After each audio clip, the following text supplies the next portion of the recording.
Welcome to resource point. आज मैं यहाँ पे डिस्कस करने वाली हूँ विज़न है इसकी करंट अफेयर्स, जो कि हमारी नवंबर मंथ की चल रही है। तो काफ़ी टॉपिक हमारी कंप्लीट हो चुकी है। इकॉनमी की हमारी 3 टॉपिक कंप्लीट हो गई थी। आज देखती हूँ रेस्ट ऑफ द टॉपिक्स यहाँ पे कंप्लीट कर पाती हूँ कि नहीं। But let's start with the first topic, जो कि आज हमारी इंसॉल्वेंसी एंड बैंक्रप्सी कोड 2016 रहेगी। देन यहाँ पे हम लोग PCA देखेंगे, प्रॉम्प्ट करेक्टिव एक्शन, और फिर यहाँ पे सस्टेनेबल बिजनेस प्रैक्टिस है, ये काफ़ी अच्छी एक आर्टिकल है। और देन यहाँ पे हम लोग रूल्स देखेंगे, जो mineral conservation and development amendment rules लाया गया 2021 की। तो इसकी कुछ इंपॉर्टेंट पॉइंट है जो कि काफ़ी ज़्यादा इंपॉर्टेंट है, आपके डायरेक्टली प्रीलिम्स में पूछा जा सकता है या फिर मेंस आंसर राइटिंग में भी आप उस पॉइंट को कोट कर सकते हो। देन इलेक्ट्रॉनिक्स इंडस्ट्री के बारे में डिटेल में देखेंगे। एंड हमारे देश में जो फिशरी सेक्टर्स है, इससे रिलेटेड अभी स्कीम भी आई है, मत्स्य योजना। तो इसलिए फिशरी सेक्टर्स के बारे में आपको डिटेल्स में पता होना चाहिए। And what ever the news in shorts, इसे भी हम लोग डिस्कस कर लेंगे। So let's start with the today's topic. तो चलिए स्टार्ट करते हैं फर्स्ट टॉपिक से, जो कि इंसॉल्वेंसी एंड बैंक्रप्सी कोड इन 2016 है। एक्चुअली अभी हम लोग इसे इसलिए स्टडी कर रहे हैं क्योंकि इस बार GN वाजपेयी कमेटी जी की एक रिपोर्ट आई है। So this committee is again very important, क्योंकि आपसे डायरेक्टली ये पूछा जा सकता है कि GN वाजपेयी कमेटी ये किस से रिलेटेड है। तो ये आपका इंसॉल्वेंसी एंड बैंक्रप्सी कोड के ऊपर इनके द्वारा काफ़ी रिकमेंडेशन दिए गए, तो उसे हम लोग देखने वाले हैं। इससे पहले एक बार चलिए फिर से रिवाइज कर लेते हैं कि ये कोड जो 2016 में आई थी, code means rules, okay, rules जिस पे कि इन सारे यानी कि इंसॉल्वेंसी और बैंक्रप्सी से रिलेटेड जो भी केसेस है उसको कैसे डील किया जाएगा। So in what is the difference between basic जो इंसॉल्वेंट और बैंक्रप्ट है, इन दोनों के बीच में क्या डिफरेंस है ये बताइए। देखिए, इंसॉल्वेंसी कहने का क्या मतलब होता है। मान लीजिए कि कोई कंपनी है, जैसे A कंपनी है, ओके, इनके द्वारा अपनी कंपनी को, अपने बिजनेस को स्टार्ट करने के लिए लोन लिया गया। फाइन, इन्होंने लोन लिया। कुछ समय के बाद आप देखो कि इनकी बिज़नेस जो है वो कुछ ज़्यादा बेटर काम नहीं कर रहे और बिज़नेस में इनको प्रॉफिट नहीं हो रहा है। लगातार ये लोन जो लेते जा रहे हैं उनको रिपेमेंट नहीं कर पा रहे। इट मीन्स कि इनके ऊपर कर्ज जो डेट है वो बढ़ते ही जा रहा है। जिस तरीके से आप देखो कि ये लोन को रिपेमेंट नहीं कर पा रहे और कर्ज बढ़ते ही जा रहा है और ये कंपनी की स्थिति बेटर नहीं है, इनकी बिज़नेस डाउन होते जा रही है, इस सिचुएशन को देखते हुए हम लोग कह सकते हैं कि कंपनी की हालत इंसॉल्वेंट हो चुकी है, यानी कि कंपनी जो है ह्यूज डेट में जा चुकी है। बट हम लोग बैंकरप्ट कब कहेंगे? बैंकरप्ट तब कहेंगे जब इस कंपनी का जो मालिक है वो खुद से डिक्लेयर कर दे कि हाँ, उनकी कंपनी अब बहुत ही ज़्यादा लॉस में जा चुकी है और अब वो जो है यहाँ पे जितने लोन थे उनको रीपेमेंट करने के कंडीशन में नहीं है, क्योंकि उनकी बिज़नेस उतना वर्क नहीं कर पाया। तो इसे हम लोग कहते हैं बैंकरप्ट हो गए। ठीक है, अब यहाँ पे बहुत सारी बड़ी बड़ी कंपनियाँ जो है, मेजर आप देखो कि NBFCs भी जो है, IFNLS जो यहाँ पे कंपनी थी, NBFC ILNFS था, ओके, मैं उल्टा ही बोल रही हूँ। तो ये जो NBFC कंपनी थी, एक सडन ब्रेकडाउन हो गई, जिसके कारण जो है उसी को देखते हुए ये सारे रूल्स लाए गए। क्योंकि इतनी बड़ी बड़ी कंपनियों में आप देखो कि NBFC है तो इसमें काफ़ी लोन लिया जाता है और ये कंपनी काफ़ी इंपॉर्टेंट होती है, हमारे इकोनॉमिक सेटबैक हो जाते हैं। तो इन सारी चीज़ों को देखते हुए इस तरीके का कोड लाया गया। मेनली क्या है कि जो स्ट्रेस्ड एसेट है ना कंपनी की, जो बहुत ज़्यादा डेट है या फिर लिमिटेड लाइबिलिटी पार्टनरशिप की हो, या फिर यहाँ पे जो प्रोप्राइटरशिप है या फिर पार्टनरशिप फर्म है, कोई इंडिविजुअल भी है, तो इन सब की जो स्ट्रेस्ड एसेट है उसको रिजॉल्व करने के लिए ये कोड लाया गया। इम्प्लीमेंटेशन क्या था कि यहाँ पे 4 पिलर पे काम किया जाएगा। सबसे पहले है कि एडजुडिकेटिंग अथॉरिटी, अगर यहाँ पे कंपनी बहुत ज़्यादा ह्यूज डेट में जा रही है तो इनका केस कहाँ पे डील होगा? तो इनका केस डील होगा नेशनल कंपनी लॉ ट्रिब्यूनल में, NCLT, और साथ ही डेट रिकवरी ट्रिब्यूनल में, जो कि DRT कहते हैं। कोई कंपनी की अगर आप देखो कि अगर जो स्ट्रेस्ड एसेट है उसको रिजॉल्व करना है तो ये NCLT में जाएंगे। कोई इंडिविजुअल की अगर यहाँ पे स्ट्रेस्ड एसेट है तो वो डेट रिकवरी ट्रिब्यूनल में जाएंगे। फाइन, सेकेंड है यहाँ पे, ये तो पहला हो गया। सेकेंड आप देखो कि यहाँ पे IBBI भी है, जो कि रेगुलेटरी है यहाँ पे, यानी कि इंसॉल्वेंसी जो प्रोफेशनल एजेंसीज है उनके ऊपर ये रेगुलेट भी करते हैं। थर्ड यहाँ पे आपको देखने को मिलेगा इंसॉल्वेंसी प्रोफेशनल्स भी हैं। फोर्थ है यहाँ पे इंफॉर्मेशन यूनिट, तो ये सारे यूटिलिटीज़ है, इंफॉर्मेशन यूटिलिटीज़ है। तो ये 4 पिलर है जिसके बेसिस पे ये पूरे रूल्स को इम्प्लीमेंट किया जाता है। अब हम लोग कमेटी के रिपोर्ट के ही बेसिस पे देखते हैं कि एक्चुअली इनकी रिपोर्ट में क्या क्या बातें की गई है। जो वर्किंग ग्रुप है उनके द्वारा ये बताया गया है कि जो एक कॉम्प्रिहेंसिव फ्रेमवर्क है जिसके थ्रू कुछ मेट्रिक्स को डेवलप किया गया है कि क्या क्या आउटकम्स है, जिस तरीके से ये कोड 2016 में लाई गई है, तो अभी तक इनके द्वारा जो भी काम किया गया है, इनकी जो भी अचीवमेंट है उनको यहाँ पे मेज़र किया जा रहा है। तो इस कमेटी के द्वारा 4 गोल को यहाँ पे आइडेंटिफाई किया गया है। बेसिकली क्या है कि जो डिस्ट्रेस्ड एसेट है उसको रिजॉल्व किया जाता है। जो भी यहाँ पे ऐसी लोन है जिसकी रिकवर नहीं, रिपेमेंट नहीं किया जा रहा है, तो उनको देखा जाता है। प्रमोशन की जाती है एंटरप्रेन्योरशिप की। ऑब्वियस है कि ऐसा नहीं होना चाहिए। अगर न्यू बिज़नेस यहाँ पे नहीं चल रहे हैं और लॉस में जा रहे हैं, तो इसका मतलब ये नहीं कि कुछ लोग जो अपनी बिज़नेस को स्टार्ट करना चाहते हैं, एंटरप्रेन्योरशिप बनना चाहते हैं, तो उनके सपने को ख़त्म कर दे। ऐसा नहीं होना चाहिए। और क्रेडिट की अवेबिलिटी होनी चाहिए, लोगों के पास ये ऑप्शन हो कि वो लोन ले सके, पैसे ले सके। तो क्रेडिट की अवेबिलिटी बहुत ज़्यादा ज़रूरी है। साथ ही जो इंटरेस्ट है स्टेक होल्डर्स की, उसको भी बैलेंस करना ज़रूरी है। So these are the goals जो कि आइडेंटिफाई किया गया आपका आईबीसी प्रोसेस के तहत। अब इन कमेटी के द्वारा कुछ रिकमेंडेशन भी दी गई जिस तरीके से यहाँ पे इस कोड के तहत काम हो रहा था। सबसे पहले यहाँ पे सजेस्ट किया गया है कि एक स्टैंडर्डाइज्ड फ्रेमवर्क की ज़रूरत है। इट मीन्स कि अगर हम लोग यहाँ पे देख रहे हैं कि इंसॉल्वेंसी एंड बैंक्रप्सी कोड की सक्सेस को, तो फिर भी हमें ज़रूरत है कि कुछ फ्रेमवर्क जो है वो स्टैंडर्डाइज होनी चाहिए और इम्प्लीमेंटेशन प्रोसेस में इम्प्रूव हो। साथ ही रेलेबल रियल टाइम डेटा की ज़रूरत है, जिससे कि जो इंसॉल्वेंसी प्रोसेस में जो परफॉर्मेंस है ना, उसको हम लोग देख सकें। साथ ही यहाँ पे मेज़र कर सके, ट्रैक कर सके, दोनों चीज़ें इस कोड के थ्रू जो क्वांटिफिएबल और नॉन क्वांटिफिएबल आउटकम्स है ना, इन दोनों चीज़ों को हम लोग को मेज़र करना ज़रूरी है। साथ ही नॉन क्वांटिफिएबल अगर आउटकम्स देखें, जैसे कि बिहेवियर चेंज, आप देखो कि एक समय के बाद बिहेवियर चेंज भी आपको देखने को मिलेगा। ऐसा नहीं है कि कुछ जो लोग हैं अगर वो बिज़नेस स्टार्ट करना चाहते हैं तो एक बार लोन लिया, उनका रिपेमेंट का टाइम अगर कोलैप्स कर गया, फिर भी रिपेमेंट का टाइम है वो रिपे नहीं कर रहे और लोन पे लोन ले रहे डिफरेंट मल्टीपल बैंकों से, तो ये एक बैड बिहेवियर आप कह सकते हो। तो एक समय के बाद आप देखो कि जो डेटर और जो क्रेडिटर है, इनके यहाँ पे जो बिहेवियर चेंज है वो भी यहाँ पे देखने को मिलेगा। और साथ ही साथ आप देखो कि इसको रिसर्च के साथ भी इसको कोलैब करने की ज़रूरत है कि इसमें क्या कमी है, क्या खामियां है, वो चीज़ें यहाँ पे निकल कर आ सके। Fine, so this is all about this report, यानी कि यहाँ पे जीएन वाजपेयी कमेटी की रिपोर्ट की इनके द्वारा क्या आउटपुट लाया गया और क्या रिकमेंडेशन दी गई, ये सारी चीज़ें हम लोग देख लिए। अब समझते हैं कि इंसॉल्वेंसी एंड बैंक्रप्सी कोड जो है ये काम कैसे करता है। तो इसमें 5 हैं, why, who, when, how, what, ये सारी चीज़ें देखेंगे। तो सबसे पहले वाई देखें। वाई क्यों है, ये कोड की ज़रूरत क्यों पड़ी? क्योंकि आप देखो कि हमारे देश में जो स्ट्रेस्ड एसेट है उनकी रिजोल्यूशन को स्पीड करने की ज़रूरत थी। बहुत सारे कंपनी है, एनबीएफसी है, जो कि उनकी जो एसेट है वो स्ट्रेस्ड में जा रही थी, यानी कि लोन जो है वो रिकवर नहीं हो पा रहा है, रिपेमेंट नहीं हो पा रहा है। तो बहुत सारे पैसे ऐसे ही डूब रहे, बहुत सारे बिजनेस ऐसे ही डूब रही, बहुत सारी कंपनी ऐसे ही लॉस में जा रही है। तो उनके लिए यहाँ पे इसको लाया गया। अब यहाँ पे है कि हु, कौन यहाँ पे जो है इंसॉल्वेंसी एंड बैंक्रप्सी कोड के अंदर आते हैं। तो कोई भी इंडिविजुअल भी आ सकते हैं जिनका अपना इंडिविजुअल बेसिस पे उनका बिजनेस चलता है, या फिर अगर पार्टनरशिप में है तो वो भी यहाँ पे है, या फिर लिमिटेड आपका जो पार्टनरशिप है उसमें भी ये भी है, और कुछ कॉर्पोरेट्स भी है तो वो भी यहाँ पे एप्लीकेबल है। अब आता है व्हेन, कब। तो ये अथॉरिटी जो है वो डिसाइड करेंगे जब यहाँ पे 180 डेज़, यानी कि 180 डेज़ के बीच में विद इन जो है इंसॉल्वेंसी एप्लीकेशंस अगर डाला जाता है तो फिर जो अथॉरिटी है वो डिसाइड करेंगे। 180 डेज़ में अगर ये डिसाइड नहीं होता है, यानी कि जो इंसॉल्वेंसी एंड बैंक्रप्सी कोड है वो अगर डिसाइड नहीं होती है, तो फिर यहाँ पे 90 डेज़ की एक्सटेंशन भी अलाउड की गई है। इट मीन्स कि 6 मंथ है, इसके अलावा 3 मंथ्स और मिलेंगे, तो यानी कि 9 मंथ्स में ये पूरी तरीके से प्रोसीजर जो है क्लोज हो जाएगा। फिर है कि व्हेन, तो फास्ट ट्रैक प्रोसेस जो है वो 90 डेज़ का अवेलेबल होगा। इट मीन्स कि जल्दी से जल्दी स्पीडी यहाँ पे आपका रिजॉल्व कराने की कोशिश की जाएगी। अब ये हाउ, कैसे कराया जाएगा ये सारी रिजोल्यूशन। तो सबसे पहले की जो एडजुडिकेटिंग अथॉरिटी है, जैसे कि कॉर्पोरेट्स वगैरह के लिए आप देखो कि एनसीएलटी है, इंडिविजुअल और पार्टनरशिप फर्म्स के लिए यहाँ पे डीआरटी है, डायरेक्ट आपका रिकवरी जो ट्रिब्यूनल है, तो ये भी ध्यान रखनी है। तो ये दोनों आपका है जिसके थ्रू यहाँ पे जो भी प्रॉब्लम्स है, स्ट्रेस्ड एसेट है, उसको रिजॉल्व की जाएगी। तो ये बातें आपके सामने क्लियर हो गई। अब देखिए रिजोल्यूशन टाइमलाइन और प्रोसेस क्या है इसके अंदर। तो सबसे पहले देखिए तो डिफ़ॉल्ट है, उसके बाद क्या है कि अपॉइंटमेंट किया जाएगा इंसॉल्वेंसी प्रोफेशनल्स को। इसके बाद ये आपका मोरेटोरियम पीरियड है, यानी कि छूट दी जाती है 330 दिन का, कि आपके पास इतना टाइम है कि आप अपने डेट को रिकवर कर सको, या फिर अगर लोन है तो उसको रीपेमेंट कीजिए। आपको एक और मौका मिलेगा अपने बिजनेस को और भी ज़्यादा ग्रूम करने के लिए। फिर यहाँ पे आती है क्रेडिट कमेटी फॉर्मेशन। 330 डेज़ के बाद यहाँ पे एक कमेटी की फॉर्मेशन की जाएगी जिसमें सारी चीज़ें आपका देखा जाएगा। फिर क्या होता है कि यहाँ पे आप देखो 66% जो क्रेडिटर है उनको अप्रूव की जाती है।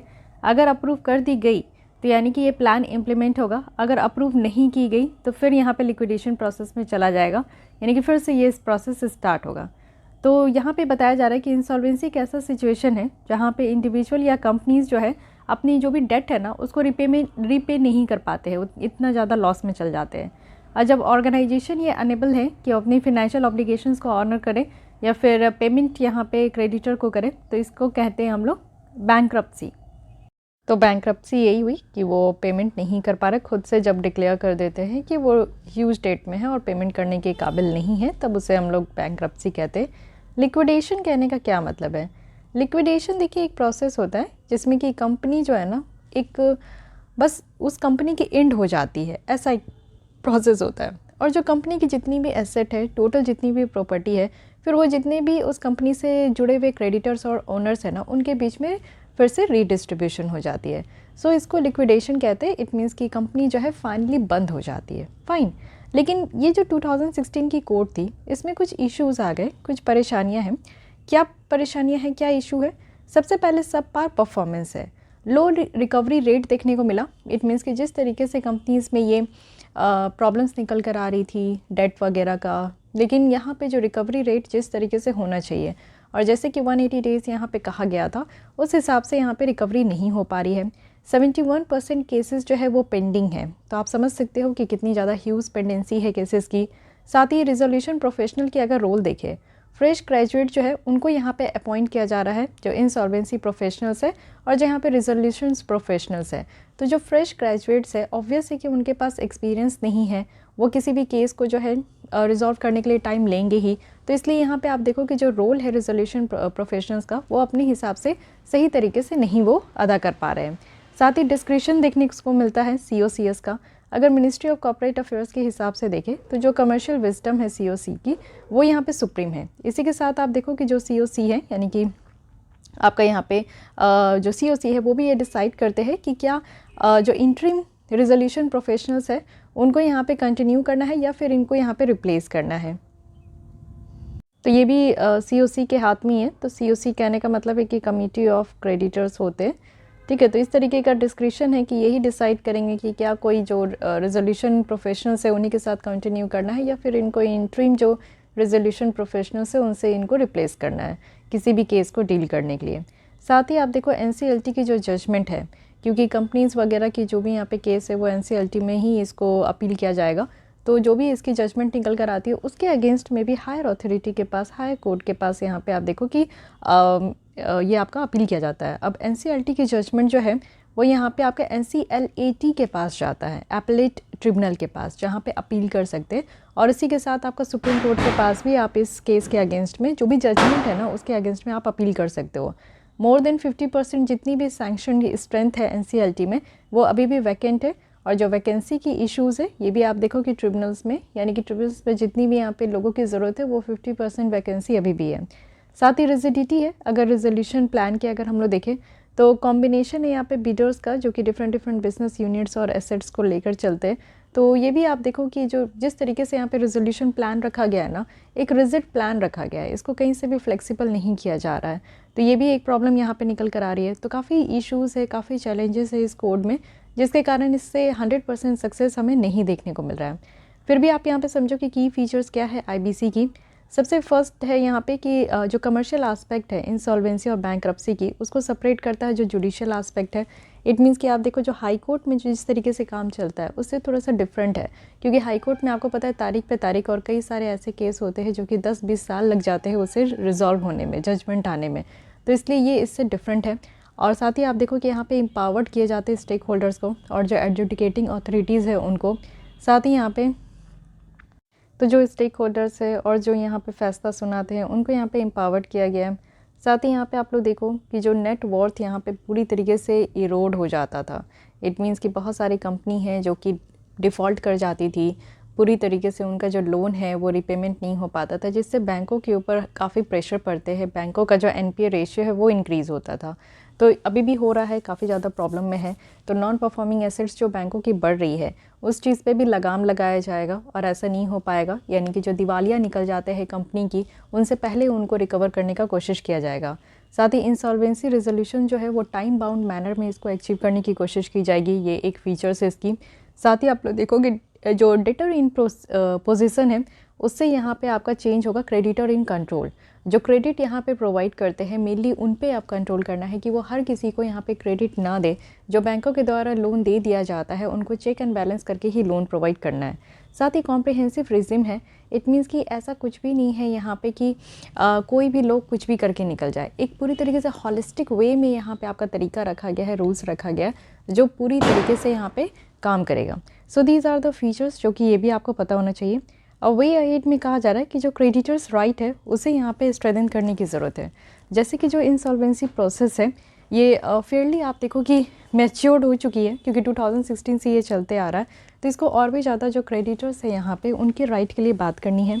साथ ही यहाँ पे आरपीज़ को इंस्टीट्यूट करना है, जो रेजोल्यूशन प्रोफेशनल्स है उनको यहाँ पे इंस्टीट्यूट करने की ज़रूरत है। प्रोफेशनल जो सेल्फ रेगुलेटर्स है आरपी के, वो फंक्शंस करते हैं, जैसे कि यहाँ पे आपका चार्टर्ड अकाउंटेंट ऑफ इंडिया है, तो वो जिस तरीके से काम करते हैं तो उनको भी यहाँ पे काम करना है।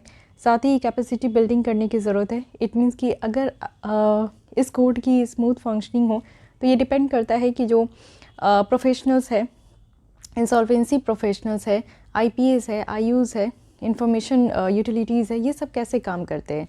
कोड ऑफ कंडक्ट की भी ज़रूरत है। जो यहाँ पे कमिटीज़ ऑफ क्रेडिटर्स है उनकी यहाँ पे पूरी तरीके से कोड ऑफ कंडक्ट होनी चाहिए कि वो किस तरीके से काम करें। कर्बिंग डिलेज़ है, जैसे कि यहाँ पे देखा गया है कि काफ़ी केसेस को जो है पेंडिंग में रखा गया है, तो यहाँ पे जो डिले होते जा रही है उसको रोकने की ज़रूरत है। मोर कॉम्पिटेंट मेंबर्स को यहाँ पे एनसीएलटी में लाने की ज़रूरत है।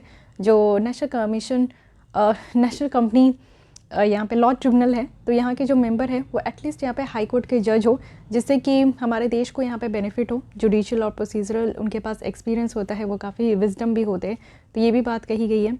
साथ ही यहाँ पे मोर फ्लेक्सिबल रेजोल्यूशन प्लानिंग होनी चाहिए, जैसे कि CIRP जो रेगुलेशंस है यहाँ पे अलाउ किया गया है रेजोल्यूशन प्रोफेशनल्स जो कि बहुत ज़्यादा फ्लेक्सिबल हैं। जैसे आप रेजोल्यूशन प्लान देख रहे हो, तो फ्लेक्सिबल कहने का मतलब है कि थोड़ी बहुत हर एक केस सेम नहीं होता, तो जिस तरीके से केसेस डिफ़र हो रहे तो उस तरीके से जो प्लान है उसमें भी थोड़ी चेंजिंग होनी चाहिए। और फाइनली कंक्लूजन में कहा जा रहा है कि जो लीगल फ्रेमवर्क है इंसॉल्वेंसी और बैंक्रप्सी का इंडिया में, वो प्रायर है जिस तरीके से ये आपका ये कोड को लाया गया है। तो ये फ्रेगमेंटेड है, यानी कि ये पहले से ही फ्रेगमेंटेड था, छोटे छोटे टुकड़ों में बटा है और इनइफेक्टिव देखने को मिल रहा है।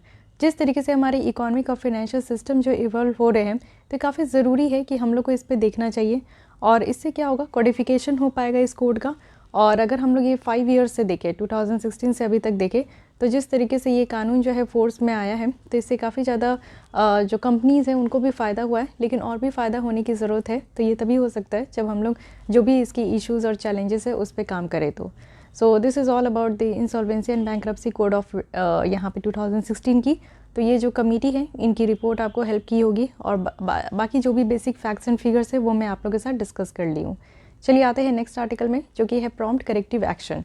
तो अभी न्यूज़ में क्यों है, न्यूज़ में इसलिए है क्योंकि आरबीआई के द्वारा एक रिवाइज्ड नॉर्म्स लाए गए हैं सारे कमर्शियल बैंक के लिए, जिनको यहाँ पे प्रॉम्प्ट करेक्टिव एक्शंस के तहत रखा जाता है। तो अब ये जो आपका कुछ न्यू नॉर्म्स लाया जा रहा है, अब इसको फॉलो किया जाएगा 1 जनवरी 2022 से।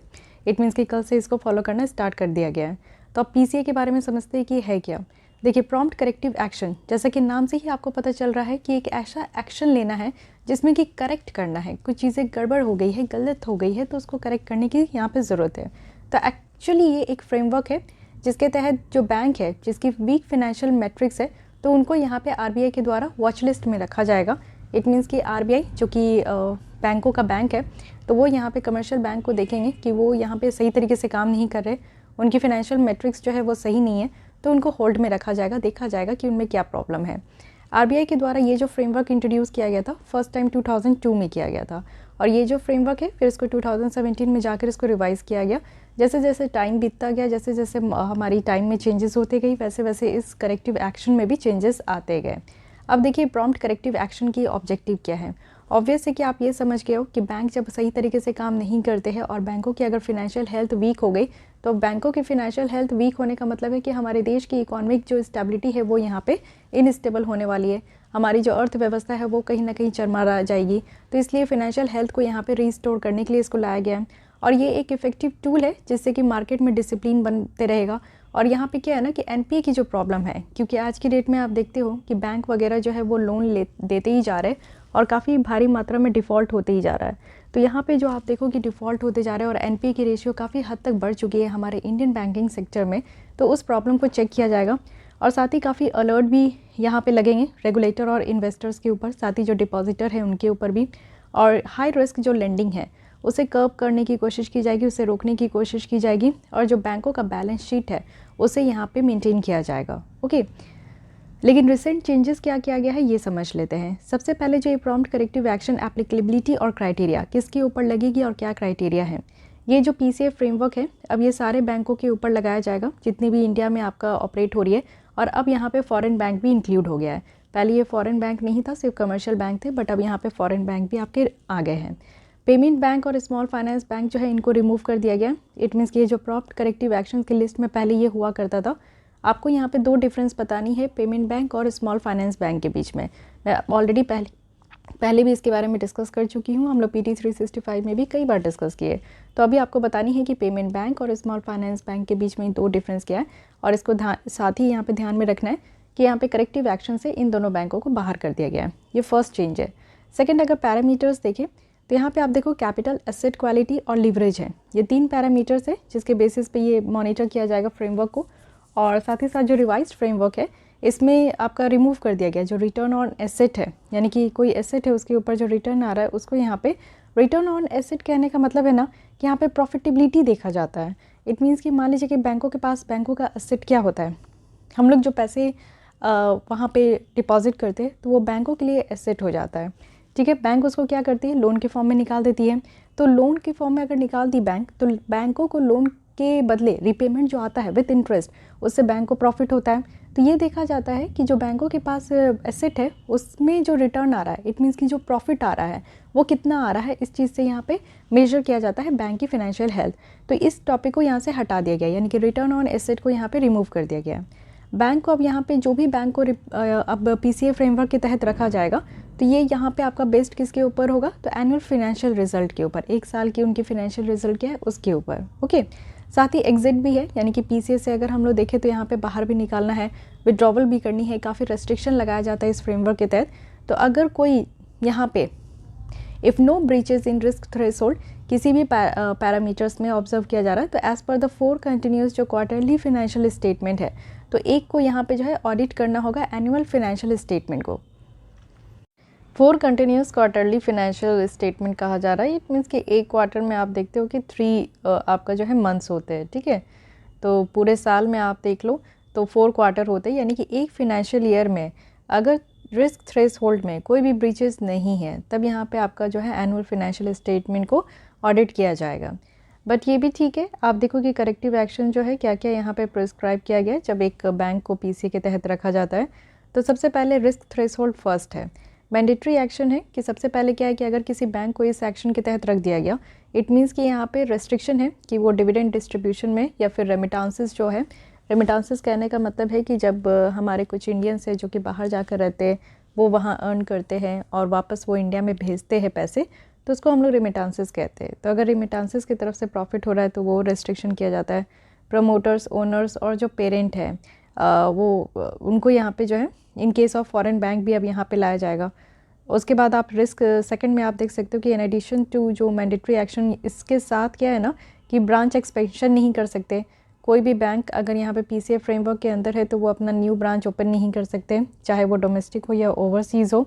3 में क्या है कि यहाँ पे फर्स्ट और सेकंड को तो फॉलो किया जाएगा, उसी के साथ यहाँ पे और भी रेस्ट्रिक्शन है कैपिटल एक्सपेंडिचर में अदर देन जो टेक्नोलॉजिकल अपग्रेडेशन है। तो ये भी आप देख सकते हो कि कुछ टेक्निकल पॉइंट ऑफ व्यू से अपग्रेड नहीं किया जाएगा, कैपिटल एक्सपेंडिचर नहीं किया जाएगा, उसके ऊपर रेस्ट्रिक्शन है। ठीक है, टेक्नोलॉजिकल अपग्रेडेशन तो कर सकते हैं लेकिन वो जो बोर्ड अप्रूव करेंगे लिमिट उसी हिसाब से, ठीक है, अपने मन से नहीं चलेगा।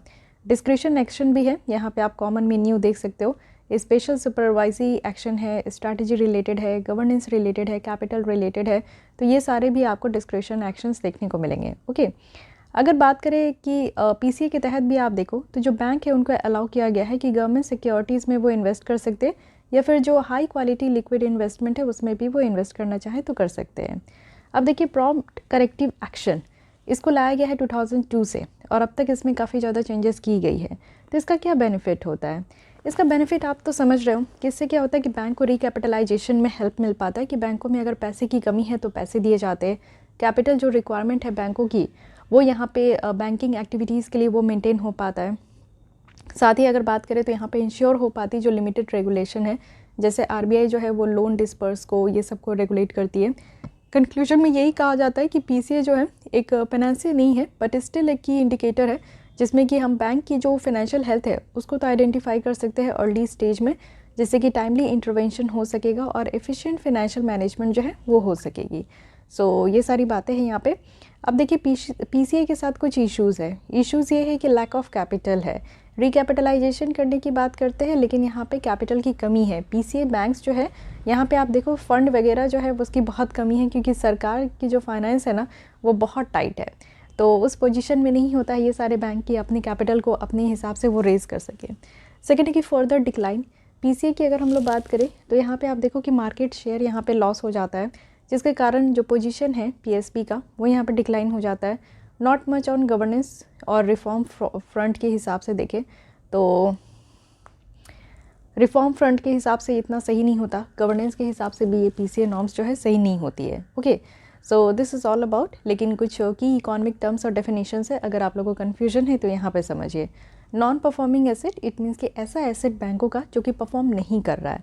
अब कौन सा एसेट परफॉर्म नहीं करता है, तो लोन, क्योंकि लोन और एडवांसेस ही कुछ ऐसी चीज़ है जो कि दे दिया जाता है लोगों को और उसकी गारंटी नहीं होती है कि वो वापस बैंकों में आएगा कि नहीं आएगा। ठीक है, तो एनपीए भी आप देखो कि 3 तरीके से होते हैं और यहाँ पे 90 दिन का यहाँ पे आपका रखा जाता है कि 90 दिन तक अगर लोन वापस रिपेमेंट नहीं किया गया तो उसे हम लोग एनपीए की कैटेगरी में रख देते हैं।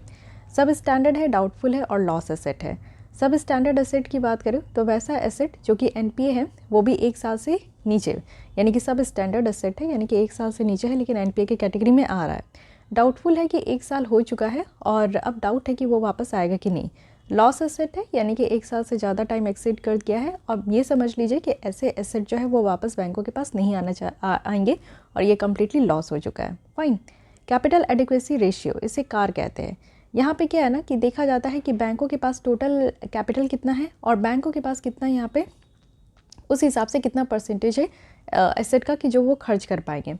जैसे कि कैर कहा जाता है कि बैंकों को यहाँ पे 9% तक फॉलो करना है, 8 to 9%, ठीक है, अकॉर्डिंग टू बेसल 3 नॉर्म्स जो होते हैं इसके बेसिस पे बताया जा रहा है। तो यहाँ पे आपका देखा जाता है कि बैंकों के पास मान लीजिए 100 रुपीज़ है, जिसमें से बैंक को जो है 3% CRR के फॉर्म में रखना पड़ता है, 19% SLR के फॉर्म में रखना पड़ता है। ओके, और ये दोनों मिलाकर आपका हो गया 22, तो यानी कि यहाँ पे 22 रुपीज़ तो आपका यहाँ पे बैंक को RBI के साथ मेंटेन करना पड़ता है। फर्दर जो यहाँ पे पैसे बचे हुए हैं उसमें देखा जाता है कि हाँ बैंकों का कितना यहाँ पे है कि बैंक अपना लोन के फॉर्म में निकाल सकते हैं। एसेट क्वालिटी देखा जाता है कि हाँ बैंकों में एसेट क्वालिटी कैसी है, और एसेट क्वालिटीज़ को यहाँ पे एनपीए रेशियो से देख लिया जाता है कि अगर किसी बैंक में एनपीए रेशियो बहुत ज़्यादा है इट मीन्स कि उस बैंक की एसेट क्वालिटी बहुत लो है, और किसी बैंक की अगर एनपीए रेशियो बहुत लो है तो इट मीन्स कि उस बैंक की एसेट क्वालिटी बहुत हाई है। फाइन। लिवरेज रेशियो की बात करूँ तो यहाँ पे ये देखा जाता है कि कैसे जो है कितने लेंडर जो है वो अपने आप को बोरोविंग फंड्स में स्ट्रेच कर पा रहे हैं इनकम को जनरेट करने के लिए। जितना ज़्यादा लिवरेज होगा, जो रिस्की और टफ है वो उस लेंडर पे उतना ही होता जाएगा। और रिटर्न ऑन एसेट जो कि मैं बता दी कि एसेट पे कितना प्रॉफिट आ रहा है उसे हम लोग रिटर्न ऑन एसेट्स कहते हैं। Okay, so this is all about prompt corrective action, जो इस बार हम लोग देख चुके हैं कि अब यहाँ पे कमर्शियल बैंक के साथ साथ अब यहाँ पे फॉरेन बैंक भी है, वो भी इंक्लूड होते हैं, और जो फाइनेंस बैंक है, स्मॉल फाइनेंस बैंक है, पेटीएम बैंक है, उसको बाहर कर दिया गया है। तो कुछ और भी चेंजेस है उसको ध्यान रखिएगा, साथ ही यहाँ पे बेनिफिट्स क्या है, इश्यूज़ क्या है, ये सारी चीज़ें आपको देखना होगा। चलिए अब नेक्स्ट आते हैं जो कि है सस्टेनेबल बिजनेस प्रैक्टिस। तो सस्टेनेबल बिजनेस प्रैक्टिस ऐसी प्रैक्टिस करनी है इस बिज़नेस को जो कि आज के डेट में हमारे इन्वायरमेंट, ह्यूमन बीइंग इसको ना हर्ट करे और आगे आने वाले जनरेशन्स को भी सारी चीज़ें उपलब्ध हो। तो हम लोग इसको देखेंगे क्योंकि जो COP26 हुई है ग्लासगो में, उसी के तहत यहाँ पे जो फिक्की है, federation of Indian chamber of commerce and industry, इनके द्वारा एक इवेंट ऑर्गेनाइज किया गया जिसमें ये बातें रखी गई है कि बिजनेस रिस्पॉन्सिबिलिटी और सस्टेनेबिलिटी रिपोर्ट का क्या रोल है। तो ये रिपोर्ट काफ़ी इंपॉर्टेंट है क्योंकि जिस तरीके से आप देखो इन्वेस्टर्स बढ़ते जा रहे हैं, रेगुलेटर्स जो है वो यहाँ पे कंपनीज़ को मैंडेट करते जा रही है, सस्टेनेबल परफॉर्मेंस देखने को मिल रहा है, तो इस बेसिस पे हम लोग सस्टेनेबल बिजनेस प्रैक्टिस को देखेंगे। ठीक है, सबसे पहले यहाँ पे समझिए कि business responsibility and sustainability reporting होता क्या है, इसकी प्रिंसिपल क्या है, क्योंकि यही चीज़ें बेसिक है। इसमें क्या है कि कुछ एसेंशियल यानी कि मैंडेटरी और लीडरशिप यहाँ पे डिस्क्लोजर रखा गया है, इन्वायरमेंट से रिलेटेड, सोशल और गवर्नेंस से रिलेटेड, जो कि सेबी रेगुलेशन एक्ट के तहत है। ठीक है, यहाँ पे सेग्रीगेट किया गया है इसको 3 सेक्शन में। फर्स्ट है कि जनरल डिस्क्लोज़र क्या होगा, सेकंड है कि मैनेजमेंट डिस्क्लोज़र क्या होगा, और थर्ड है कि प्रिंसिपल वॉइस जो परफॉर्मेंस डिस्क्लोज़र है वो क्या होगा, और 9 प्रिंसिपल है जो कि आपको यहाँ पे याद करने की ज़रूरत नहीं है। की परफॉर्मेंस आप इंडिकेटर देख सकते हो क्या क्या है इन्वायरमेंट के तहत। तो ऑब्वियस है कि हमें यहाँ पे ग्रीन हाउस गैस इमिशन को कम करनी है, एनर्जी और जो इमिशन इंटेंसिटी है इस पर ध्यान देना है, वेस्ट मैनेजमेंट करना है, वाटर यूजेस जो है अप्रोप्रिएट होनी चाहिए, क्लाइमेट रिस्क मिटिगेशन पे ध्यान देनी है। सोशल में आप देखोगे तो CEO पे रेशियो है, जेंडर डाइवर्सिटी है, जेंडर पे रेशियो है, ग्लोबल हेल्थ और सेफ्टी है, ह्यूमन राइट एक्सेट्रा है। कॉर्पोरेट गवर्नेंस की बात करें तो यहाँ पे बोर्ड डाइवर्सिटी है, बोर्ड डिपेंडेंसी है, एथिक्स एंड एंटी करप्शन है, डेटा प्राइवेसी है, और डिस्क्लोजर यहाँ पे प्रैक्टिसेस वगैरह है। ओके, 9 प्रिंसिपल आप यहाँ पे देख सकते हो, जो कि मुझे नहीं लगता कि इतना आप लोग को याद करने की ज़रूरत है। इसकी क्या ज़रूरत है, देखिए बिज़नेस रिस्पॉन्सिबिलिटी जो है, यानी कि इस तरीके से आप बिज़नेस को स्टार्ट कीजिए जिससे कि इन्वायरमेंट में कोई नुकसान ना हो, उसके कारण जितने भी फ्लोरा एंड फौना है उस पर नुकसान ना हो, और सारे स्पेसिस पे नुकसान ना हो। तो इन 3 बातों पे ध्यान देना ज़रूरी है, यानी कि बिज़नेस रिलायंस की ज़रूरत है, साथ ही यहाँ पे ट्रांजिशन में हेल्प होगा। ज़ीरो जो नेट ज़ीरो यहाँ पे एम्बिशन का गोल है 2070 तक कि हम लोग जो इमिशन है वो नेट ज़ीरो करेंगे, तो इसको भी हम लोग को देख कर चलना होगा, और लॉन्ग टर्म वैल्यू यहाँ पे रखना होगा स्टेक होल्डर्स सब के लिए। साथ ही यहाँ पे जो एक्सेस है कैपिटल का उसको इंक्रीज़ करना होगा, इंक्लूसिव ग्रोथ हो हमारे देश में, और जो कॉर्पोरेट गवर्नेंस है वो यहाँ पे और भी ज़्यादा मजबूत हो। चैलेंजेस क्या है, चैलेंजेस तो आप जान रहे हो कि हमारे यहाँ बेंचमार्क की कमी है, ग्रीन वॉशिंग की कमी है, कंप्लायंस रिस्क देखने को मिलता है, स्टैंडर्ड और जो फ्रेमवर्क है उसकी रिपोर्टिंग में यहाँ पे प्रॉब्लम है। सो मेनी रिस्क यहाँ पे आपको देखने को मिलेगा, और यहाँ पे चैलेंजेस है। वे फॉरवर्ड में बताया गया कि स्टेक होल्डर कैपिटलिज्म को हम लोग को प्रमोट करना होगा, कॉम्प्रिहेंसिव डिस्क्लोजर करने होंगे। तो these are the way forward, जो कि ये टॉपिक इतना ज़्यादा ज़रूरी नहीं है, आपको बस सस्टेनेबल बिजनेस ये पता होना चाहिए कि क्या होता है। ओके, तो बाकी आप लोग यहाँ पे देख सकते हो। I don't think this article is much more important, और इसमें कुछ खास बात है भी नहीं। ओके, सो गाइस आज के लिए बस इतनी ही रखते हैं। नेक्स्ट हम लोग रेस्ट ऑफ दी जितनी भी आर्टिकल्स है उसको मैं डिस्कस कर लूँगी, 3-4 आर्टिकल और बचे हुए हैं। तो मिलती हूँ कल इसी टाइम पे। आज के लिए बस इतना ही। अगर आपको ये लेसन अच्छे लगते हैं तो लाइक कीजिए, अपने दोस्तों के साथ भी शेयर कर सकते हैं। अगर फिर भी कोई डाउट कोई सजेशंस है तो आई होप कि आप लोग कमेंट बॉक्स में अपनी जो भी सजेशन है उसको प्रोवाइड करोगे। तो मिलती हूँ कल इसी टाइम पे। आज के लिए बस इतना ही। Thank you.